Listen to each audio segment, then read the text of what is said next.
Bonsoir tout le monde. Donc aujourd'hui mardi, donc capsule santé, petite capsule santé. Et aujourd'hui j'ai choisi un petit thème qui pour essayer de comprendre un peu une partie de quand on parle du régime méditerranéen, hein, comment certains peuples mangent plus gras et n'ont pas de maladies cardiovasculaires, moins de maladies cardiovasculaires.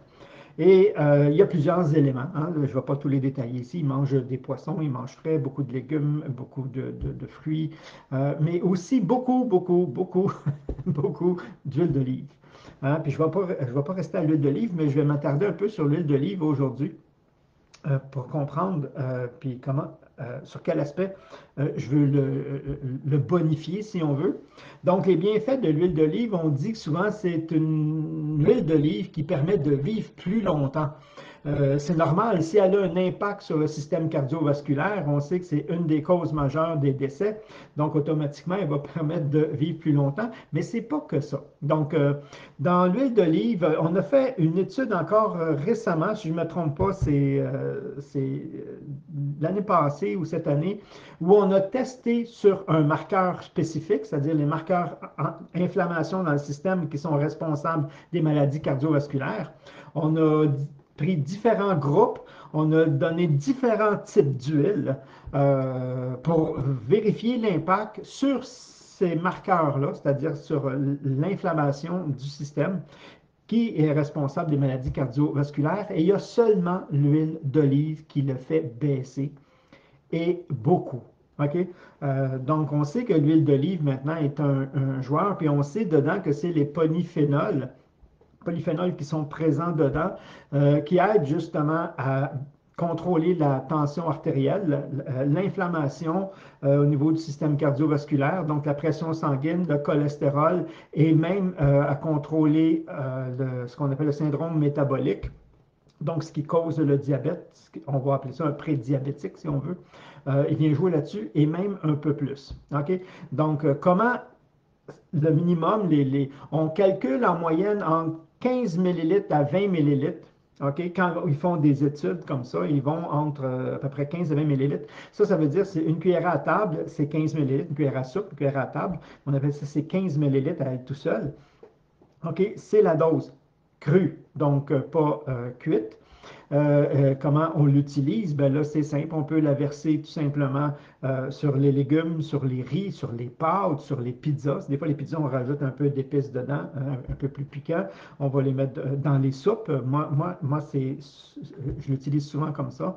Euh, une fois la cuisson terminée, quand je viens pour la manger, je mets l'huile d'olive et je brasse dedans, entre autres. Et j'adore. C'est sûr que si elle est extra vierge, il y a plus de polyphénol dedans, mais on s'est rendu compte que l'huile d'olive, même si elle n'est pas extra vierge, avait un impact sur ce qu'on appelle les marqueurs inflammatoires. Donc, c'est sûr que si je veux avoir plus de propriétés, extra vierge, mais ce n'est pas obligatoire pour avoir ces impacts-là. Donc, juste imaginer la puissance de l'huile d'olive, qu'on n'est pas obligé d'aller dans une grande pureté pour avoir les bienfaits. Donc, elle se mange un peu comme ça, au goût, hein, tu t'aimes ou t'aimes pas, si t'aimes, c'est bien, mais on ne la fait pas cuire si on veut avoir les propriétés bénéfiques à ce niveau-là. Elle les perd pas toutes. Elle perd entre, dépendamment friture ou cuisson, hein, elle va perdre entre 5 et 30 justement de ces polyphénols-là. Donc, il en reste. On peut compenser sur la quantité à ce moment-là, hein, mais c'est pas conseillé. Mais si on veut garder ces propriétés-là, parce qu'il y a d'autres propriétés que je vais vous amener, c'est mieux de la prendre un peu cuire. Donc, je vais vous donner une étude. Il y a une étude qui a été faite sur 40 622 personnes sur 13 ans. Donc, on parle d'une méga étude au niveau justement des maladies cardiaques. Et on s'est rendu compte que 2 cuillères à table, l'étude a été faite avec 2 cuillères à table, mais on sait aujourd'hui que 20 millilitres fait, 2 cuillères à table, c'est 30 millilitres, c'est pas grand-chose de plus, là. Ça vient jouer. On avait une réduction de 44 de moins de développer une maladie cardiovasculaire. 44% juste en rajoutant dans votre alimentation de l'huile d'olive. Hein? C'est génial. Et ceux qui en mettaient juste une, 28%. Donc, mais ceux qui en mettaient 12 n'allaient pas plus loin. Donc, c'est pour ça qu'on donne entre 20 et 30 millilitres, parce que 15 millilitres, juste une, il y avait une diminution de 44% à 28%. Par contre, si on en augmente, on ne monte pas plus haut. Donc, c'est le minimum pour avoir un effet. On s'est rendu compte aussi, parce que l'huile d'olive va travailler aussi sur les parois, hein, des veines et des artères. Donc, chez une autre étude qu'ils ont fait pour les risques de lésions au niveau de l'AVC, hein, les accidents vasculaires cérébraux, une baisse de 36%. Donc, et un risque de même risque de 36% de développer de la démence après. Donc, on y donne aussi une propriété non seulement cardiovasculaire, mais aussi un peu neurologique au niveau protection. Super, hein? On a fait d'autres études avec l'huile d'olive sur les cancers. Ce n'est pas son champ d'action numéro un, c'est vraiment cardiovasculaire, mais on a quand même remarqué ici, mais on n'a pas le pourquoi du comment, c'est-à-dire c'est quoi le processus interne. C'est juste un constat qu'on a fait, c'est quand même bien. Donc, un régime à base d'huile d'olive régulier, c'est-à-dire 20 à 30 millilitres d'huile d'olive par jour, on réduirait de 38% le risque de cancer de sein. On protège contre les cancers colorectaux et le cancer de l'appareil respiratoire supérieur. Oui, c'est ça, respiratoire. Donc, c'est énorme. Mais là où je veux en venir aujourd'hui, parce que je vous ai donné une petite combinaison, c'est l'huile d'olive a déjà des propriétés, comme je vous disais, assez géniales, dont une autre qui se joue sur le fameux diabète. OK? Et on s'est rendu compte encore là sur le diabète de type 2, une étude faite en 2009, celle-là, sur 215 personnes, que 56% des gens arrivaient à contrôler leur glycémie sans médicaments avec l'ajout d'huile d'olive. OK, donc encore là, on sait là où il y a un diabétique, il y a un cardiaque. Je regarde mes heures, oui. Là, il y a un diabétique, il y a un cardiaque. Donc, on sait que on sait que ça prévient les maladies cardiovasculaires, mais maintenant, on sait aussi, OK, avec plusieurs études, que justement, ça aide le corps à contrôler la glycémie. Donc, il n'y a pas de montée de glycémie, donc il n'y a pas d'inflammation non plus, parce que là, quand la glycémie monte, les processus inflammatoires enclenchent, on arrive à les contrôler.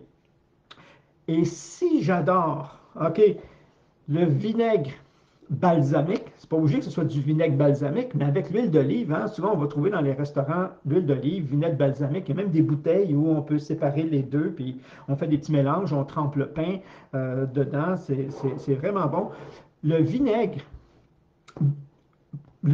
point, mais le vinaigre balsamique ici, parce que je parle d'huile d'olive, parce que c'est un très bon mélange, lui aussi fait en sorte que si tu manges un repas riche en indice glycémique, c'est-à-dire un repas avec indice glycémique élevé, ça veut dire, indice glycémique veut dire, contrairement à juste le sucre, c'est la vitesse avec laquelle le sucre va rentrer dans votre système. OK? Donc, le vinaigre à lui seul, OK, le vinaigre balsamique le fait aussi, mais le vinaigre à lui seul fait en sorte que la glycémie ne monte pas après un repas riche en glycémie. Wow! Donc, il arrive à contrôler la montée de glycémie dans un repas riche en indice glycémique. Fait que ça, c'est super génial. Fait qu'imagine quand on mélange les deux, quand on mélange l'huile d'olive qui va justement aider la glycémie, puis le vinaigre de balsamique dedans, qui va lui aussi faire en sorte, en plus d'aider la digestion, le vinaigre balsamique va aider tout le processus de digestion, va aider la production d'enzymes et de sucre gastrique. On n'abuse pas, c'est quand même du vinaigre, hein? Pour ne pas avoir de l'acidité ou ceux qui ont des fragilités de ce côté-là. Mais n'empêche que non seulement tu aides tout le processus digestif, avec l'huile d'olive, tu aides le foie. OK, là, je rajoute ces éléments-là à se purger et à faire une bonne bile. Donc, ton processus de digestion est vraiment amélioré. Tu empêches la glycémie et tu diminues tes marqueurs inflammatoires, c'est-à-dire tes réactions inflammatoires dans le système, seulement parce que tu rajoutes à tes repas quotidiennement un peu d'huile d'olive et peut-être un peu de vinaigre balsamique. Et c'est le plus grand bienfait que tu peux faire. Donc, tu peux te faire une vinaigrette. Et souvent, dans les vinaigrettes, moi, je vais mettre, il y a tout le temps une partie d'huile d'olive et des fois l'huile de caméline, que j'ai déjà parlé plus tôt, pour avoir beaucoup plus d'oméga 3, parce qu'elle ne va pas m'en donner. Et ça, j'en ai besoin pour autre chose. Et je mets du vinaigre, soit du vinaigre de cidre de pomme ou du vinaigre balsamique à l'intérieur, dépendamment de la saveur que je vais aller chercher. Puis là, je peux aller chercher d'autres petits ingrédients. J'ai déjà fait des recettes comme ça de vinaigrette. Mais ces ingrédients-là de base font en sorte que tu manges un gros repas, là, je m'amuse, là, un gros repas de pâtes, hein, puis des pâtes farine blanche, là, tu sais, puis normalement, après ça, tu as ta glycémie qui monte. Elle ne monte pas. Elle ne monte pas. Elle est contrôlée. Tu digères mieux, ça passe. Toute la digestion, le processus se fait bien et c'est bon au palais en plus de ça. Et des fois, un ingrédient que je rajoute de plus dans cette saison-ci, c'est la moutarde.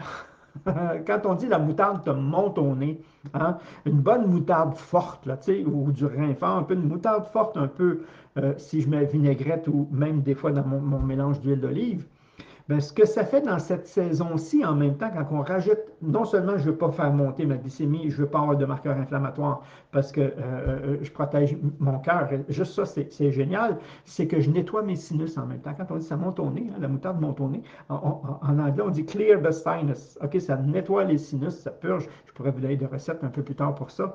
Euh, puis ça, des fois, c'est juste, c'est des aliments. On ne parle pas de médicaments, on ne parle pas de traitements.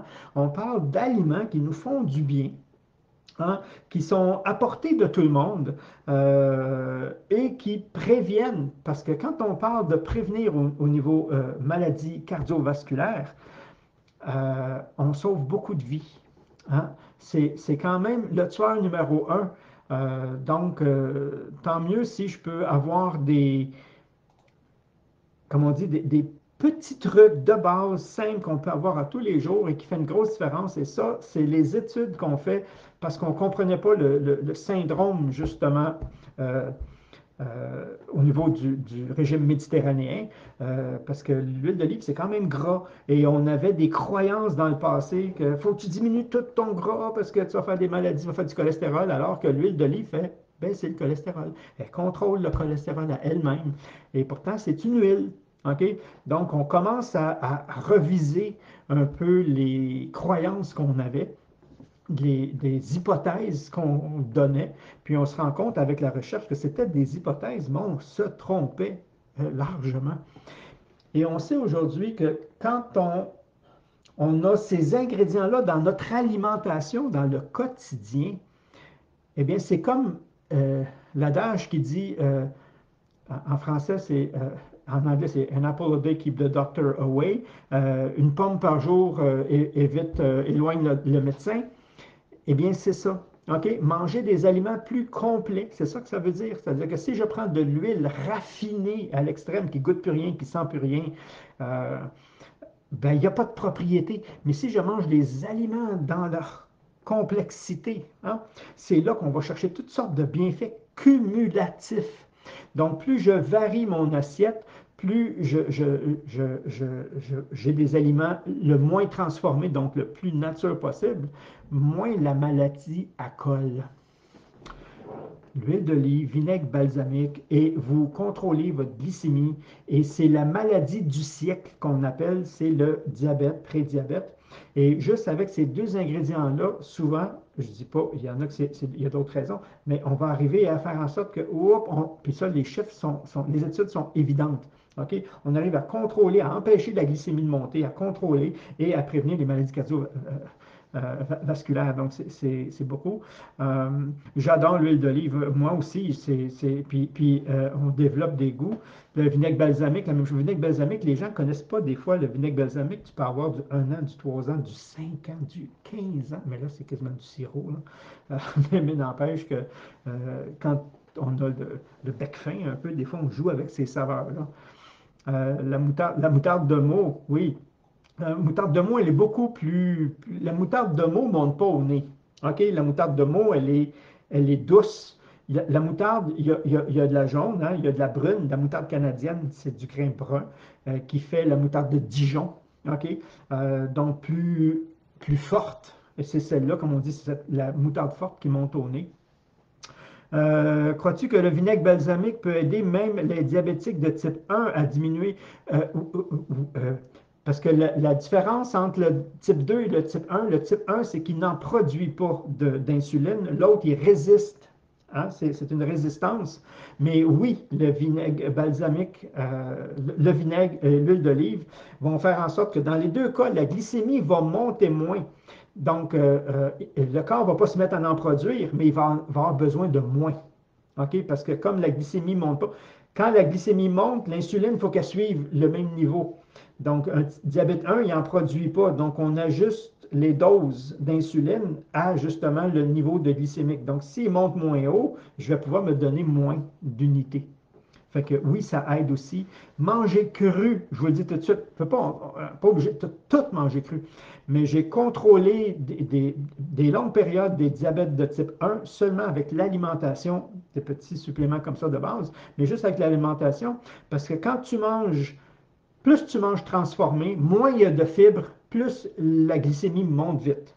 OK? Là, on ne parle pas de sucre. 1 gramme de sucre, 1 gramme de sucre, 1 gramme de sucre, c'est pas pareil. OK, au niveau métabolique, parce que si tu prends 1 gramme de sucre à indice glycémique bas, hein, puis 1 gramme de sucre, on va l'appeler sucre aussi, c'est l'indice glycémique, un indice glycémique élevé, c'est-à-dire quelque chose qui va rentrer, le sucre va rentrer vite dans le système. Indice glycémique, c'est la vitesse avec laquelle il rentre.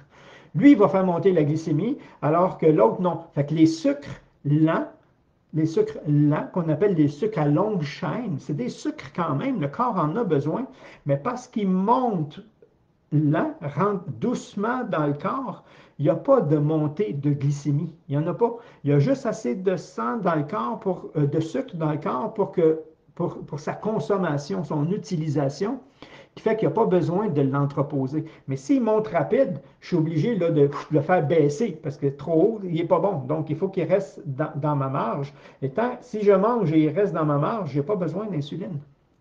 Je suis diabétique, mais j'en ai pas besoin parce qu'il n'y a pas monté.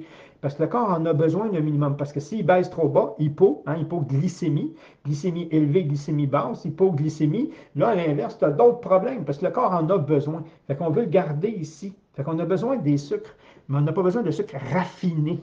On n'a pas besoin de sucre transformé. Les sucres qu'il y a dans les aliments ne la font presque pas monter, sauf si tu manges du pain, des pâtes, des trucs comme ça. Ça, c'est des céréales entières qu'on a raffinées.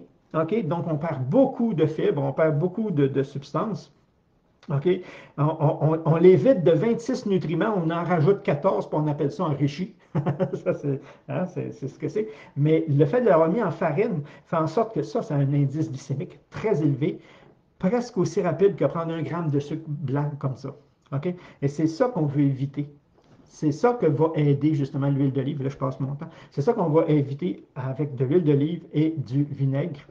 Idéalement, vinaigre balsamique pour le goût, mais pas pour les propriétés parce qu'elles sont les mêmes. Ça, c'était ma capsule de ce soir. Euh, merci. Oui, ça, j'ai répondu. Fait que oui, on peut contrôler, pas guérir, mais on peut contrôler une partie de la glycémie d'un individu, même de type 1, en empêchant sa glycémie de monter trop haut. Et c'est ridicule quand tu y penses que. Mais c'est parce que j'aime ça. C'est quelque chose que tu manges, puis j'aime ça et ça me fait du bien. Parce que souvent on dit quand c'est bon pour le palais, c'est pas bon pour l'organisme. Et c'est pas vrai dans tout. Puis l'huile d'olive, pour moi, c'est un délice. Il y a des saveurs, il y a des qualités, mais ça, c'est pas obligatoire. Les recherches ont démontré que l'huile d'olive, qui n'est pas nécessairement la première pression, va avoir, à ce niveau-là, va avoir les mêmes effets. Donc, ça veut dire à tous les budgets. OK? Parce que sinon, quand tu t'en vas dans de l'huile d'olive un peu euh, extra vierge, première pression à froid, biologique, là, tout, puis là, tu vois le prix monter. Merci. Papa exportait l'huile d'olive il y a très longtemps. Donc, tu devais en avoir de la qualité. Nous en faisait prendre de l'huile d'olive extra vierge. Ça, c'est mon idéal à moi. Première pression à froid. Euh, la doctoresse Kousmine, oui, a beaucoup écrit sur les huiles de première pression à froid. Kousmine est une référence même encore aujourd'hui. Elle a écrit, mais il y a quelqu'un qui l'a précédé, c'est Dr. Bodwig. Dr. Bodwig a fait sa thèse sur les huiles oméga 3, lui surtout.